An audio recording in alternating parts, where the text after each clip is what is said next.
ভাই, আপনি এখানে দাঁড়িয়ে কেন? দেখা যাচ্ছে আপনার মনটা খারাপ।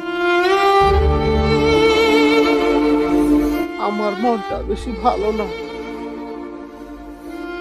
সকালে বউয়ে শিং মাছ দিয়ে ভাত আমাকে খাওয়ায় নাই,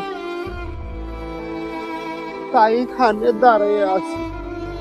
আপনি আসেন, আমার বউ শিং মাছ পাকাবে, তারপর আপনাকে আমি শিং মাছ দিয়ে খাওয়াবো।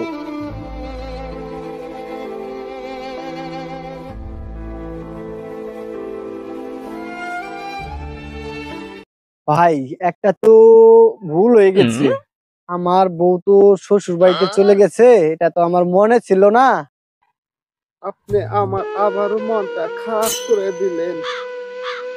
আগে যদি বলতেন আপনার বউটা ছিল না, তাহলে কি আমি এত দূর আপনার সাথে আসতাম? আপনাকে কি দুঃখের কথা বলবো ভাই, এখন ফোন করে শুনলাম আমার বউটা নাকি মারা গেছে।